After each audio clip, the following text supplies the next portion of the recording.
டெல்லியில் நம்பர் 7இல் இருந்த அந்த பழைய பங்களா இன்னும் அப்படியே நின்றிருந்தது. அதன் சுவர்களில் காலத்தின் தூசி படிந்திருந்தது. ஒரு காலத்தில் குழந்தைகள் கிரிக்கெட் விளையாடிய அந்த பெரிய புல்வெளி இப்போது புற்களாலும் புதர்களாலும் நிறைந்திருந்தது. இந்த பங்களாவில் வித்யா வசித்து வந்தாள். அவளுக்கு சுமார் 40 வயது இருக்கும். முகத்தில் ஆழ்ந்த சோகம் இருந்தாலும் ஒரு பொலிவு இருந்தது. அவள் கணவன் ரகு ஒரு கட்டுமான வேலை செய்கிறார். வேலை காரணமாக அவர் எப்போதும் ஊருக்கு வெளியிலேயே இருப்பார். சில நேரங்களில் பல மாதங்கள் வீடு திரும்ப மாட்டார். பணத்திற்கு எந்த குறையும் இல்லை. ஆனால் துணைக்கு தான் யாரும் இல்லை. அங்கு கபிலன் என்ற ஒரு வேலைக்காரன் இருந்தான். அவனுக்கு 25-26 வயது இருக்கும். கிராமத்திலிருந்து வந்தவன். அவன் கண்களில் ஒரு துடிப்பான ஒளி இருக்கும். அவனே வீட்டின் அனைத்து வேலைகளையும் கவனித்துக் கொள்வான். சமைப்பான் மற்றும் கடைக்கு செல்வான். வித்யாவின் நாட்கள் ஒரே மாதிரியாகவே கழிந்தன. காலையில் எழுவது, நடப்பது, டிவி பார்ப்பது, புத்தகங்களை புரட்டுவது மற்றும் மாலையில் தனியாக காத்திருப்பது. ஒரு இரவு வித்யாவிற்கு தூக்கம் வரவில்லை. மனம் அமைதியற்று இருந்தது. அவள் தன் லேப்டாப்பை திறந்து இணையத்தில் சில வீடியோக்களை பார்க்க தொடங்கினாள். பார்த்து கொண்டிருக்கும் போதே அவள் இதுவரை பார்த்திராத சில வீடியோக்கள் அவள் கண்ணில் பட்டன. ஒரு வீடியோவை கிளிக் செய்ததும் அவள் உலகமே ஆடி போனது. அவள் தனக்கு முற்றிலும் புதியதான ஒரு வீடியோவை பார்த்தாள். அவளுக்குள் ஒரு விசித்திரமான பதற்றம் உருவானது. அந்த இரவிற்கு பிறகு வித்யா மாறி போனாள். அவளுக்குள் ஒரு புயல் உருவானது. அதை அமைதிப்படுத்துவது அவளுக்கு கடினமாக இருந்தது. அவள் வீடியோக்கள் பார்ப்பதற்கு அடிமையானாள். தனியாக இருக்கும் போதெல்லாம் லேப்டாப்பை திறந்து விடுவாள். ஒரு நாள் வீடியோ பார்த்து கொண்டிருக்கும் போது அவளுக்கு ஒரு யோசனை வந்தது. கபிலன் இன்று சந்தைக்கு சென்று புதிய காய்கறிகள் வாங்கி வா, கேரட், பீன்ஸ், கத்தரிக்காயும் வாங்கி வா என்றாள். கபிலன் ஆச்சரியத்துடன் பார்த்தான். ஆனால் எதுவும் பேசவில்லை. மாலையில் கபிலன் காய்கறிகளை கொண்டு வந்தான். வித்யா காய்கறிகளை ஃப்ரிட்ஜில் வைக்க சொன்னாள். இரவு வந்தது. கபிலன் தன் அறையில் தூங்க சென்றான். ஆனால் தூக்கம் வரவில்லை. அப்போது அவனுக்கு முதலாளி அம்மாவின் அறையிலிருந்து ஒரு விசித்திரமான சத்தம் கேட்டது. அவன் திடுக்கிட்டான். முதலாளி அம்மா நலமாக இருக்கிறாரா என்று யோசித்தவாறு அவன் மெதுவாக எழுந்து அறையின் வெளியே சென்றான். கதவு பூட்டியிருந்தது. ஆனால் ஜன்னலின் ஒரு பகுதி திறந்திருந்தது.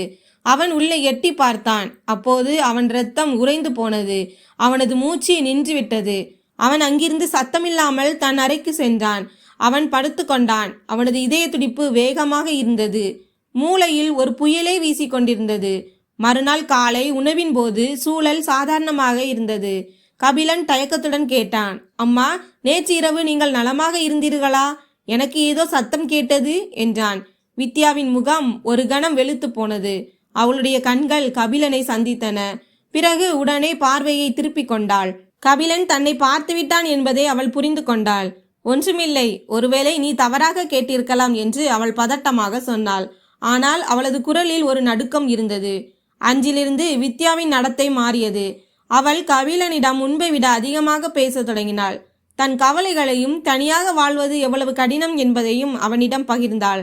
கபிலன் அதை கேட்டுக்கொண்டிருந்தான். சில நேரங்களில் அனுதாபத்தை காட்டினான். ஒரு நாள் மதியம் வித்யா கபிலனை தன் அறைக்கு அழைத்தாள். கபிலன், இந்த அலமாரியின் மேல் இருக்கும் பொருட்களை இறக்கி வை, என்னால் எடுக்க முடியவில்லை என்றாள். கபிலன் அலமாரிக்கு அருகே சென்றான். உயரத்தை எட்ட அவன் நாற்காலியில் ஏற வேண்டியிருந்தது. வித்யா அவனுக்கு உதவுவது போல் பாசாங்கு செய்து அவன் கையை பிடித்தாள். கபிலன் கீழே இறங்கிய போது அவனது மூச்சு சத்தம் வேகமானது. வித்யா மிக அருகில் நின்றிருந்தாள். நீ நலமா இருக்கிறாயா என்று வித்யா கேட்டாள்.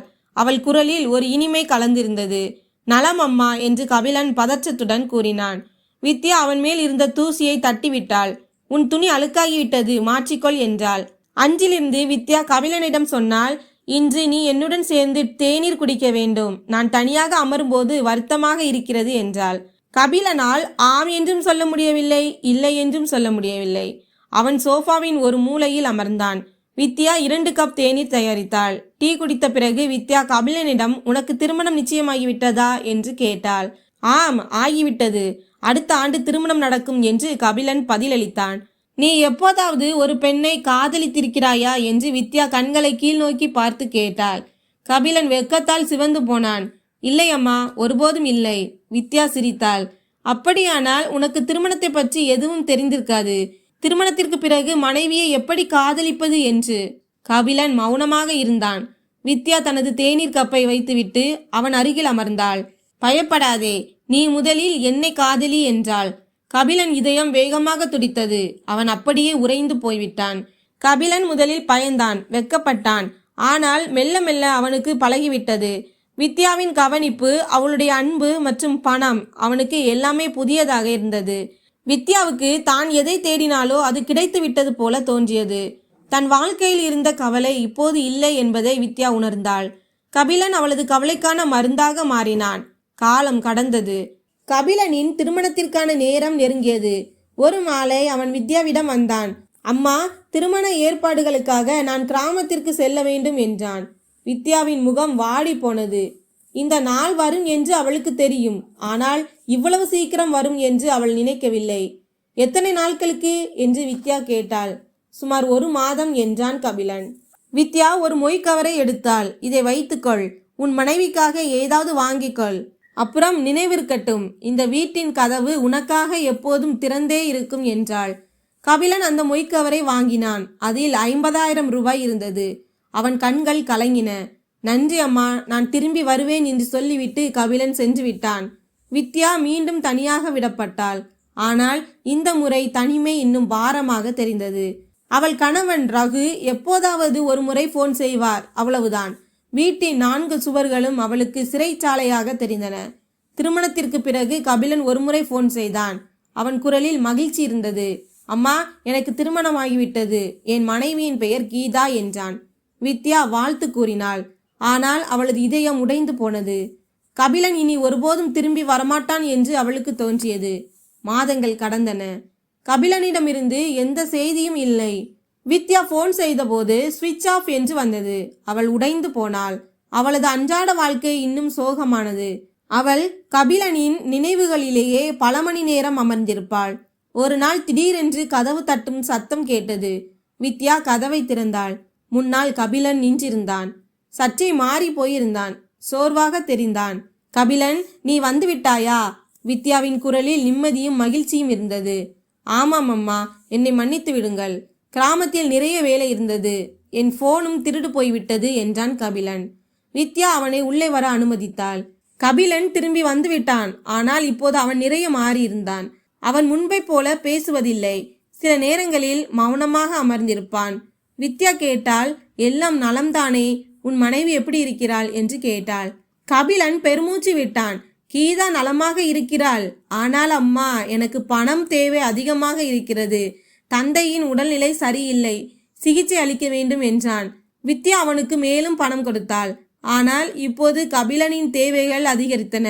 சில நாட்களுக்கு ஒரு முறை அவனுக்கு ஏதாவது ஒரு தேவை வந்து கொண்டே இருந்தது. வித்யா பணம் கொடுத்து கொண்டே இருந்தாள். தான் தொடங்கிய அந்த காதலுக்கு கொடுக்கும் விலை இதுதான் என்று அவளுக்கு தோன்றியது. ஒரு இரவு கபிலன் வித்யாவிடம் சொன்னான். அம்மா, நான் ஒரு விஷயம் சொல்ல விரும்புகிறேன். நான் உங்களை உண்மையாக நேசிக்கிறேன் என்றான். வித்யா அதிர்ந்து போனாள். அவள் ஒருபோதும் இந்த வார்த்தையை பயன்படுத்தியதில்லை. அவளை பொறுத்தவரை இந்த காதல் கபிலனுக்கு பண தேவைக்காகவும் அவளுக்கு ஒரு துணையாகவும் மட்டுமே இருந்தது. நீ என்ன பேசுகிறாய் என்று உனக்கு தெரிகிறதா கபிலன்? உனக்கு ஒரு மனைவி இருக்கிறாள் என்றாள். ஆனால் என் இதயம் உங்களுக்காக துடிக்கிறது. கீதா என் மனைவிதான். ஆனால் நீங்கள்தான் என் வாழ்க்கை என்றான். வித்யா அதை மறுக்கவில்லை. ஒருவேளை அவளும் இதற்காகத்தான் காத்திருந்தாளோ என்னவோ. அன்பின் காரணமாக அவர்களின் காதல் இன்னும் ஆழமானது. ஆனால் ஒரு நாள் ஆபத்து வந்தது. வித்யாவின் கணவர் ரகு திடீரென போன் செய்து தான் நாளை வீட்டிற்கு வருவதாகவும் இந்த முறை சில நாட்கள் வீட்டில் தங்குவதாகவும் கூறினார். வித்யா பதற்றமடைந்தாள்.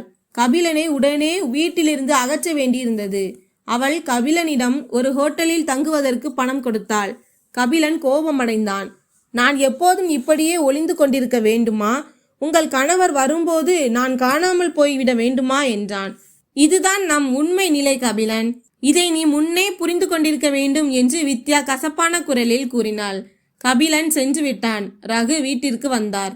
இந்த முறை அவர் வித்யாவிடம் முன்பை விட அதிக அக்கறை காட்டினார். அவர் வித்யாவிடம், நான் உன்னை உதாசீனப்படுத்தி விட்டேன் என்பதை உணர்கிறேன். என்னை மன்னித்துவிடு. நாம் எங்காவது சுற்றுலா செல்லலாம் என்றார். வித்யாவின் மனம் மகிழ்ந்தது. ஒருவேளை இனி எல்லாம் சரியாகிவிடும் என்று அவளுக்கு தோன்றியது. அவள் சம்மதித்தாள். ரகு சென்ற பிறகு கபிலன் திரும்பி வந்தான். ஆனால் அவனது நடத்தை இன்னும் மோசமாக மாறியிருந்தது. அவன் எரிச்சலுடனேயே இருந்தான். சின்ன சின்ன விஷயங்களுக்கு கோபப்பட்டான். ஒரு நாள் அவன் வித்யாவிடம் எனக்கு 1,00,000 ரூபாய் வேண்டும் என்றான். இவ்வளவு பணம் எதற்கு என்று வித்யா ஆச்சரியத்துடன் கேட்டாள். என் தம்பி வேலைக்கு சேர பணம் கொடுக்க வேண்டும். உங்களால் கொடுக்க முடியும் அல்லவா? உங்களிடம் நிறைய பணம் இருக்கிறதே என்றான். வித்யாவுக்கு வருத்தமாக இருந்தது. கபிலன், நான் உனக்கு தொடர்ந்து பணம் கொடுத்து கொண்டுதான் இருக்கிறேன். ஆனால் நீயும் வேலை செய்ய வேண்டும் அல்லவா? நீ இப்போது வீட்டு வேலைகளை சரியாக செய்வதில்லை என்றாள். கபிலன் சிரித்தான். அது ஒரு கசப்பான சிரிப்பு. அம்மா, நான் வெறும் வேலைக்காரன் மட்டும்தான் என்று நினைக்கிறீர்களா? நம் கள்ளக்காதல் அதைவிட பெரியது. உங்களுக்கு தேவை என் துணை, எனக்கு தேவை உங்கள் பணம். இதுதான் உண்மை என்றான். இந்த வார்த்தைகள் வித்யாவின் இதயத்தில் அம்பு போல குத்தின. நிஜமாகவே அவர்களின் உறவு இவ்வளவுதானா? இந்த காதல் ஒரு வியாபாரமா? வித்யாவின் மனம் உடைந்து போனது. அவள் கபிலனிடம் பணத்தை கொடுத்தாள். ஆனால் மனம் முற்றிலும் வெறுமையாகி போனது. சில நாட்களுக்கு பிறகு கபிலன் மீண்டும் ஒரு புதிய கோரிக்கையை வைத்தான். இந்த முறை வித்யா மறுத்துவிட்டாள். இல்லை கபிலன், இனி பணம் தர முடியாது. நீயே ஏதாவது செய்ய வேண்டும் என்றாள். கபிலனின் முகம் மாறியது. அவனது கண்களில் ஒரு விசித்திரமான ஒளி தெரிந்தது. சரி, நீங்கள் பணம் கொடுக்கவில்லை என்றால் நான் வேறு ஏதாவது செய்ய வேண்டியிருக்கும் என்றான். என்ன சொல்கிறாய் என்று வித்யா பயத்துடன் கேட்டாள். கபிலன் தன் போனை எடுத்து ஒரு புகைப்படத்தை காட்டினான். அது வித்யாவின் புகைப்படம். வித்யாவின் ரத்தம் உறைந்து போனது. நீ இந்த புகைப்படத்தை எப்போது எடுத்தாய்? என்னை கொன்று விடுவாயா? அவளது குரல் நடுங்கியது. கபிலன் சொன்னான், நான் ஒன்றும் செய்ய மாட்டேன் அம்மா. ஒருவேளை இந்த புகைப்படம் உங்கள் கணவரிடம் சென்றால் அல்லது இணையதளத்தில் பரவினால் என்னாகும் என்று உங்களால் புரிந்து கொள்ள முடியும் என்றான்.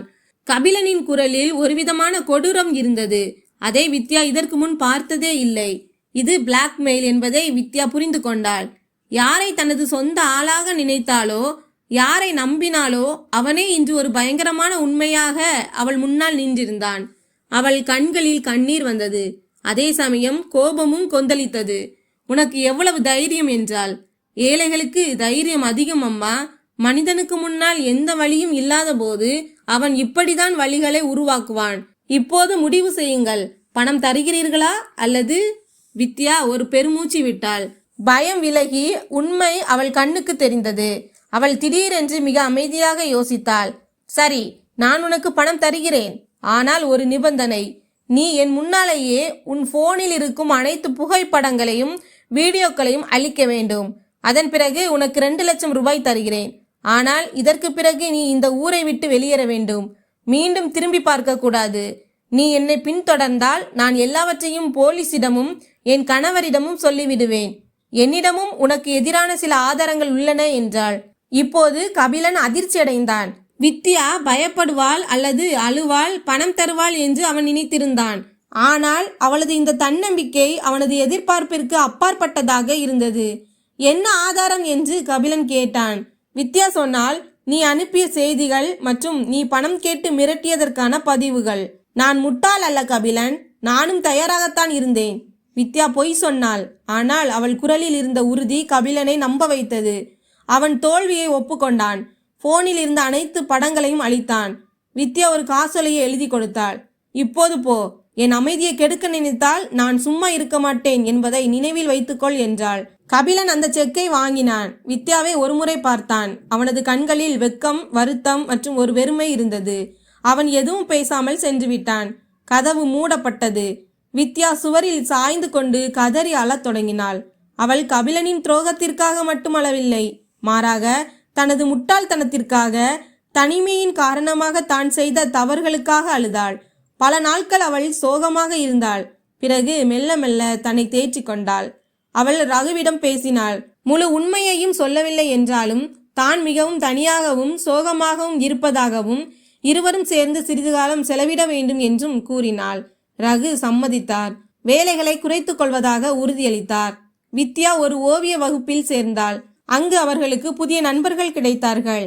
அவள் படிக்க தொடங்கினாள். தனக்காக நேரம் ஒதுக்கினாள். ஒரு நாள் அவளுக்கு கபிலனிடமிருந்து ஒரு புதிய எண்ணிலிருந்து மெசேஜ் வந்தது.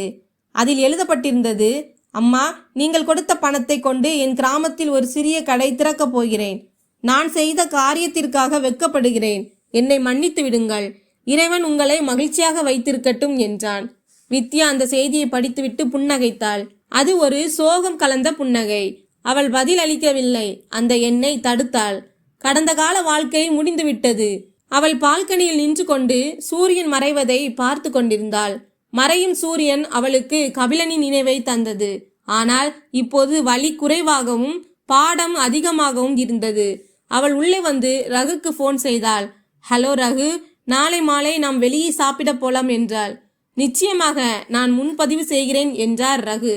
அவள் போனை வைத்துவிட்டு சமையலறைக்கு சென்று தேநீர் தயாரிக்க தொடங்கினாள். வெளியே அந்தி சாயும் வானத்தில் செந்நிறம் படர்ந்திருந்தது.